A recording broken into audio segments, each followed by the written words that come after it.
ओम शांति। 16 सितंबर 2024। बाबा के महावाक्य। मीठे बच्चे, यह वंडरफुल सत्संग है जहाँ तुम्हें जीते जी मरना सिखलाया जाता है। जीते जी मरने वाले ही हंस बनते हैं। प्रश्न: तुम बच्चों को अभी कौन सी एक फिक्रात है? उत्तर: हमें विनाश के पहले संपन्न बनना है। जो बच्चे ज्ञान और योग में मजबूत होते जाते हैं, उन्हें मनुष्य को देवता बनाने की हॉबी आदत होती जाती है। वह सर्विस के बिना रह नहीं सकते हैं। जिन्न की तरह भागते रहेंगे। सर्विस के साथ साथ स्वयं को भी संपन्न बनाने की चिंता होगी। ओम शांति। रूहानी बाप बैठ रूहानी बच्चों को समझाते हैं। रूह अब साकार में है और फिर प्रजापिता ब्रह्मा की संतान है, क्योंकि एडॉप्ट किए हुए हैं। तुम्हारे लिए सब कहते हैं, यह भाई बहन बनाती हैं। बच्चों को बाप ने समझाया है, असल में तुम आत्माएं भाई भाई हो। अब नई सृष्टि होती है तो पहले पहले ब्राह्मण चोटी चाहिए। तुम शूद्र थे, अभी ट्रांसफर हुए हो। ब्राह्मण भी तो चाहिए जरूर। प्रजापिता ब्रह्मा का नाम तो बाला है। इस हिसाब से तुम समझते हो हम सब बच्चे भाई बहन ठहरे। जो भी अपने को ब्रह्मा कुमार कुमारी कहलाते हैं, वह जरूर भाई बहन ठहरे। सभी प्रजापिता ब्रह्मा की संतान हैं, तो भाई बहन जरूर होना चाहिए। यह समझाना है बेसमझों को। बेसमझ भी है और फिर ब्लाइंड फेथ भी है। जिनकी पूजा करते हैं, फेथ रखते हैं, यह फलाना है, परंतु उसे जानते कुछ भी नहीं। लक्ष्मी नारायण की पूजा करते हैं, परंतु वह कब आए, कैसे बने, फिर कहाँ गए, कोई भी नहीं जानते। कोई भी मनुष्य नेहरू आदि को जानते हैं, तो उन्हों की हिस्ट्री ज्योग्राफी का भी सब पता है। अगर बायोग्राफी को नहीं जानते तो वह क्या काम का। पूजा करते हैं, परंतु उनकी जीवन कहानी को नहीं जानते। मनुष्यों की जीवन कहानी को तो जानते हैं, परंतु जो बड़े पास्ट हो गए हैं, उनकी एक की भी जीवन कहानी को नहीं जानते। शिव के कितने ढेर पुजारी हैं। पूजा करते हैं, फिर मुख से कह देते, वह तो पत्थर भित्तर में है, कण कण में है। क्या यह जीवन कहानी ठहरी? यह तो अक्ल की बात नहीं हुई। अपने को भी पतित कहते हैं। पतित अक्षर कितना फिट है। पतित माना विकारी।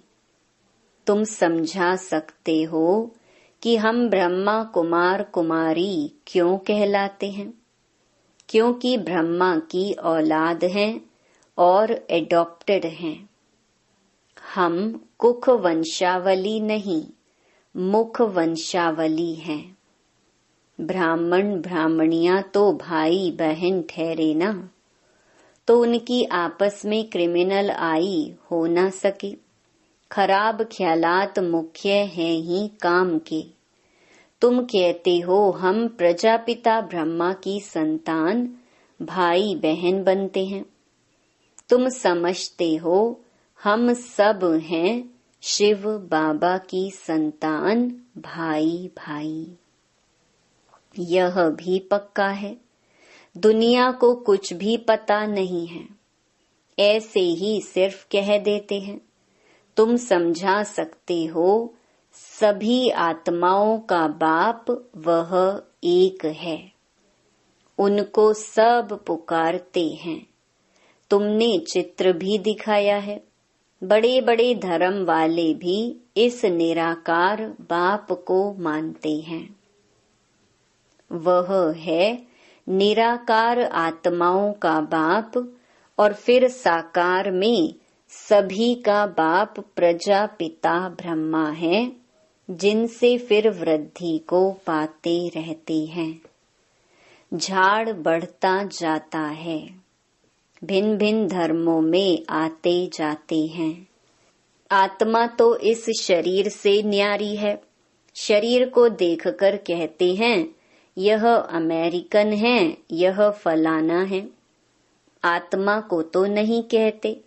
आत्माएं सब शांति धाम में रहती हैं, वहां से आती हैं पाठ बजाने। तुम कोई भी धर्म वाले को सुनाओ, पुनर्जन्म तो सब लेते हैं, और ऊपर से भी नई आत्माएं आती रहती हैं।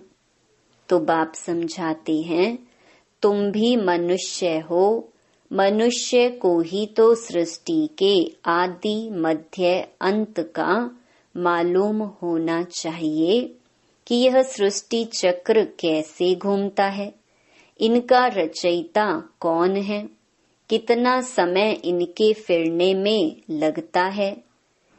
यह तुम ही जानते हो, देवताएं तो नहीं जानते हैं। मनुष्य ही जानकर फिर देवता बनते हैं। मनुष्य को देवता बनाने वाला है बाप। बाप अपना और रचना का भी परिचय देते हैं।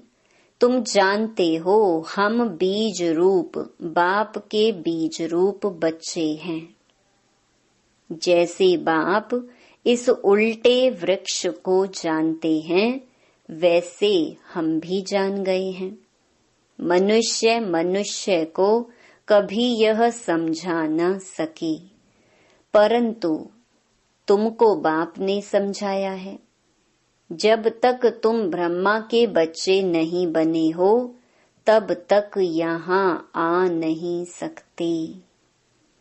जब तक पूरा कोर्स लेकर समझते नहीं हैं, तब तक तुम ब्राह्मणों की सभा में बैठा कैसे सकते। इसको इंद्र सभा भी कहते हैं।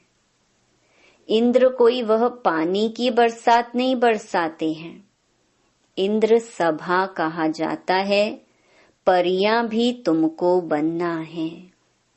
अनेक प्रकार की परियां गाई हुई हैं। कोई बच्चे अच्छे शोभावान होते हैं तो कहते हैं ना, यह तो जैसे परी है। पाउडर आदि लगाकर सुंदर बन जाते हैं। सतयुग में तुम बनते हो परियां, परिजादे। अभी तुम ज्ञान सागर में ज्ञान स्नान करने से परियां देवी देवता बन जाते हो। तुम जानते हो हम क्या से क्या बन रहे हैं। जो सदा प्योर बाप है, सदा खूबसूरत है, वह मुसाफिर तुमको ऐसा बनाने के लिए सांवरे तन में प्रवेश करते हैं। अब गोरा कौन बनावे? बाबा को बनाना पड़े ना। सृष्टि का चक्र तो फिरना है। अब तुमको गोरा बनना है। पढ़ाने वाला ज्ञान सागर एक ही बाप है। ज्ञान का सागर प्रेम का सागर है। उस बाप की जो महिमा गाई जाती है, वह लौकिक बाप की थोड़े ही हो सकती है। बेहद के बाप की ही महिमा है। उनको ही सब पुकारते हैं कि हमको ऐसी महिमा वाला आकर बनाओ। अभी तुम बन रहे हो ना, नंबरवार पुरुषार्थ अनुसार। पढ़ाई में सब एक रस नहीं होते हैं, रात दिन का फर्क रहता है ना। तुम्हारे पास भी बहुत आएंगे, ब्राह्मण जरूर बनना है। फिर कोई अच्छी रीति पढ़ते हैं, कोई कम। जो पढ़ाई में सबसे अच्छा होगा तो दूसरों को भी पढ़ा सकेंगे। तुम समझ सकते हो, इतने कॉलेज निकलते रहते हैं। बाबा भी कहते हैं कॉलेज ऐसा बनाओ जो कोई भी समझ सके कि इस कॉलेज में रचता और रचना के आदि मध्य अंत का नॉलेज मिलता है। बाप भारत में ही आते हैं तो भारत में ही कॉलेज खुलते रहते हैं। आगे चल विदेश में भी खुलते जाएंगे। बहुत कॉलेज यूनिवर्सिटीज चाहिए ना, जहां बहुत आकर पढ़ेंगे। फिर जब पढ़ाई पूरी होगी तो देवी देवता धर्म में सब ट्रांसफर हो जाएंगे, अर्थात मनुष्य से देवता बन जाएंगे। तुम मनुष्य से देवता बनते हो ना। गायन भी है, मनुष्य से देवता किए करत न लागी वार। यहाँ यह है मनुष्यों की दुनिया, वह है देवताओं की दुनिया। देवताओं और मनुष्यों में रात दिन का फर्क है। दिन में है देवताएं, रात में है मनुष्य। सब भक्त ही भक्त हैं, पुजारी हैं। अभी तुम पुजारी से पूज्य बनते हो। सतयुग में शास्त्र भक्ति आदि का नाम नहीं होता है, वहाँ है सब देवता। मनुष्य होते हैं भक्त, मनुष्य ही फिर देवता बनते हैं। वह है दैवी दुनिया, इसको कहा जाता है आसुरी दुनिया। राम राज्य और रावण राज्य। आगे तुम्हारी बुद्धि में यह थोड़े ही था कि रावण राज्य किसको कहा जाता है। रावण कब आया कुछ भी पता नहीं था। कहते हैं लंका समुद्र में डूब गई। ऐसे ही फिर द्वारिका के लिए भी कहते हैं। अभी तुम जानते हो यह सारी लंका डूबने की है। सारी दुनिया भी बेहद की लंका है। यह सब डूब जाएगी, पानी आ जाएगा। बाकी स्वर्ग कोई डूबता थोड़े ही है। कितना अथाह धन था। बाप ने समझाया है, एक ही सोमनाथ मंदिर को मुसलमानों ने कितना लूटा। अभी देखो कुछ नहीं रहा है। भारत में कितना अथाह धन था। भारत को ही स्वर्ग कहा जाता है। अभी स्वर्ग कहेंगे, अभी तो नर्क है। फिर स्वर्ग बनेगा। स्वर्ग कौन नर्क कौन बनाते हैं, यह अभी तुम जान गए हो। रावण राज्य कितना समय चलता है वह भी बताया है। रावण राज्य में कितने अथाह धर्म हो जाते हैं। राम राज्य में तो सिर्फ सूर्यवंशी चंद्रवंशी रहते हैं। अभी तुम पढ़ रहे हो। यह पढ़ाई और कोई की बुद्धि में नहीं है, वह तो है ही रावण राज्य में। राम राज्य होता है सतयुग में। बाप कहते हैं हम तुमको लायक बनाते हैं, फिर तुम नालायक बन जाते हो। नालायक क्यों कहते हैं? क्योंकि पतित बन जाते हो। देवताओं के लायकी की महिमा और अपनी नालायकी की महिमा गाते हैं। बाप समझाते हैं तुम जब पूज्य थे तो नई दुनिया थी। बहुत थोड़े मनुष्य थे, सारे विश्व के तुम ही मालिक थे। अभी तुमको खुशी बहुत होनी चाहिए। भाई बहन तो बनते हो ना। वह कहते यह घर फिटाते हैं, वही फिर आकर जब शिक्षा लेते हैं तो यहाँ आने से समझते हैं कि नॉलेज तो बहुत अच्छी है, अर्थ समझते हैं ना। भाई बहन बिगर पवित्रता कहाँ से आए? सारा मदार पवित्रता पर ही है। बाप आते भी हैं मगध देश में, जो कि बहुत गिरा हुआ देश है, बहुत पतित है, खान पान भी गंदा है। बाप कहते हैं मैं बहुत जन्मों के अंत वाले शरीर में ही प्रवेश करता हूँ। यही 84 जन्म लेते हैं। लास्ट सो फिर फर्स्ट, फर्स्ट सो लास्ट। मिसाल तो एक का बताएंगे ना। तुम्हारी डिनाइस्टी बनने वाली है। जितना अच्छी रीति समझते जाएंगे फिर तो तुम्हारे पास बहुत आएंगे। अभी यह बहुत छोटा झाड़ है, तूफान भी बहुत लगते हैं। सतयुग में तूफानों की बात ही नहीं, ऊपर से नई नई आत्माएं आती रहती हैं। यहाँ तूफान लगते ही गिर पड़ते हैं।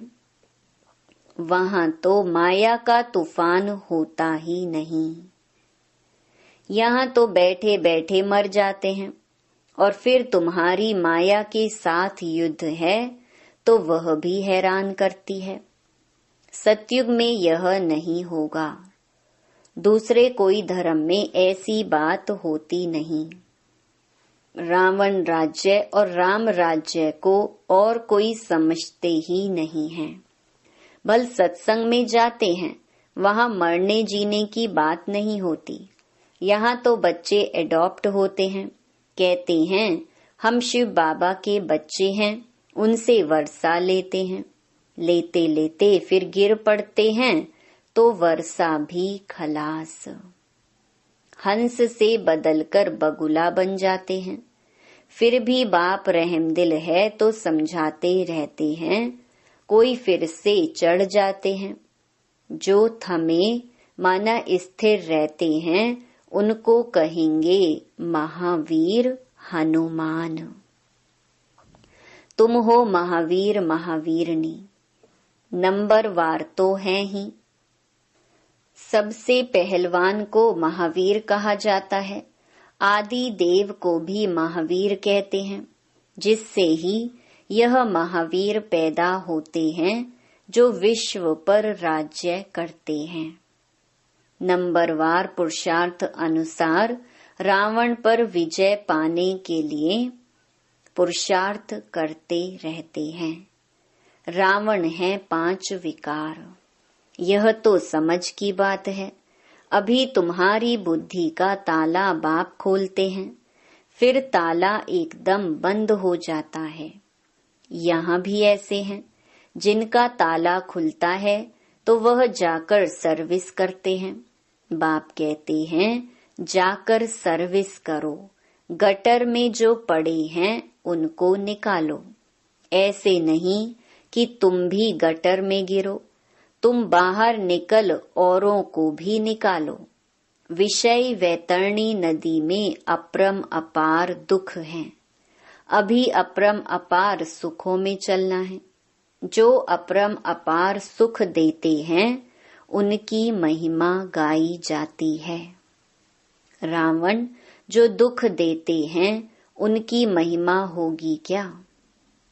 रावण को कहा जाता है असुर। बाप कहते हैं तुम रावण राज्य में थे, अभी अपार सुख पाने के लिए तुम यहाँ आए हो। तुमको कितने अपार सुख मिलते हैं, खुशी कितनी रहनी चाहिए और खबरदार भी रहना चाहिए। पोजीशन तो नंबरवार होती है। हर एक एक्टर का पोजीशन अलग है। सब में तो ईश्वर हो न सके। बाप हर बात बैठ समझाते हैं। तुम बाप को और रचना के आदि मध्य अंत को जान जाते हो, नंबरवार पुरुषार्थ अनुसार। नंबरवार पढ़ाई पर ही मार्क्स होती हैं।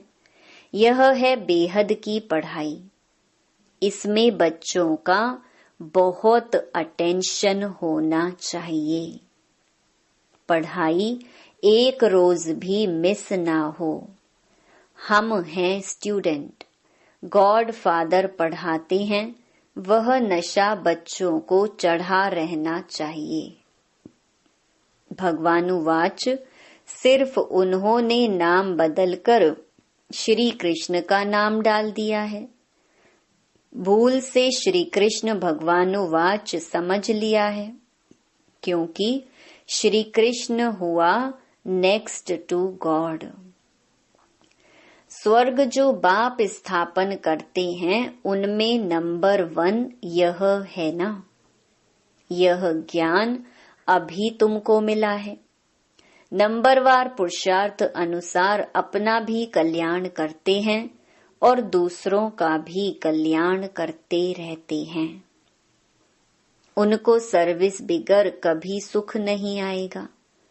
तुम बच्चे योग और ज्ञान में मजबूत हो जाएंगे तो काम ऐसे करेंगे जैसे जिन्न।